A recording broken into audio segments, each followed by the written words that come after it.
कैसे हो बच्चों। आज की वीडियो एक एनसीईआरटी एरर के ऊपर, एरर मीन्स डाटा थोड़ी मिसिंग सी है, उसके ऊपर ये पूरी वीडियो है, थोड़ी सी मिसिंग है। अब सवाल क्या है, पहले सवाल देखते हैं। ये वो सवाल है, कह रहे कि बोरिक एसिड को अगर आपने गर्म करा कहाँ तक, 150 डिग्री सेल्सियस तक, तो प्रोडक्ट क्या हो सकते हैं, पॉसिबिलिटीज का क्या है। तो एक्चुअली क्या है, एक्चुअल ये है कि अगर तुमने इसे गर्म करा, किसे, ऑर्थोबोरिक एसिड को H3BO3 को अगर तुमने गर्म करा तो पहली पार्ट में ये बन जाता मेटाबोरिक एसिड HbO2। फिर तुमने इसे गर्म करा तो ये बन जाता टेट्राबोरिक एसिड। इस बार इसके फॉर्मूले के अंदर थोड़ा चेंज है, और तुमने इसको इसके बाद भी गर्म करा तो ये बन जानी है B2O3।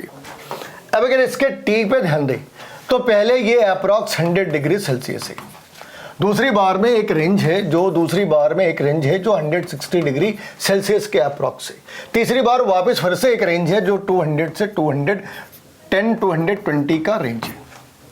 और अगर हम B2O3 के स्टेबिलिटी की बात कर लिए तो अप्रॉक्स 1900 डिग्री सेल्सियस तो इसकी बॉइलिंग पॉइंट है। तो ये डिकम्पोज तो इसने उसके बाद ही करना है। तो 200 और 1900 के बीच में इतनी ज़्यादा गैप है कि डिस्कशन को उस वाली साइड पर ले जाने का कोई बेनिफिट है नहीं। एनसीईआरटी ने क्या करा, तो एनसीईआरटी ने क्या करा वो देखो, यहां से यहां तक बनने के बीच में दो स्टेज है, यहां से स्टार्ट करे और यहां तक पहुंचे, इस बीच में दो स्टेज है। 370 डिग्री के ऊपर, 370 केल्विन के ऊपर, तो ये अप्रॉक्स 100 डिग्री सेल्सियस हो जाने हैं। तो above 370 Kelvin it form metaboric acid. Of course this form metaboric acid. What's about tetraboric acid? You have written simply the final product, but you forget to write the metaboric acid, tetraboric acid.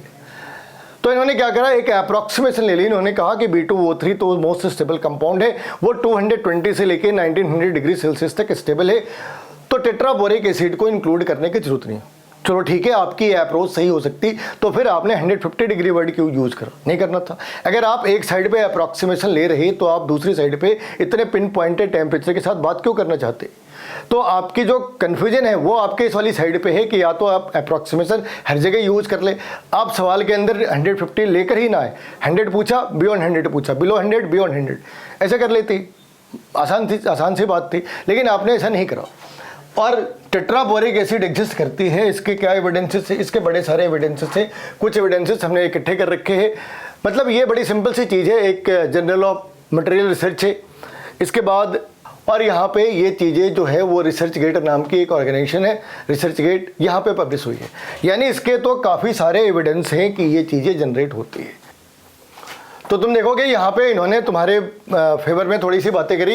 इन्होंने बताया कि जो HbO2 है ये alpha और gamma form के अंदर 130 से 150 के बीच ये तो खुद ही ट्रांसफर करते रहता। फिर उन्होंने ग्राफ जनरेट करी जिसमें इन्होंने टेट्राबोरिक एसिड के बारे में बातें करी। Then what should be concluded, what the conclusion is, if they ask this question once again, then you need to answer that option number 2 is the correct answer. Why? Because everything that is written in the NCERT it reflects the science. लेकिन जो NCERT में नहीं लिखी है वो science नहीं है, ऐसा नहीं बोल सकते, वो भी साइंस है।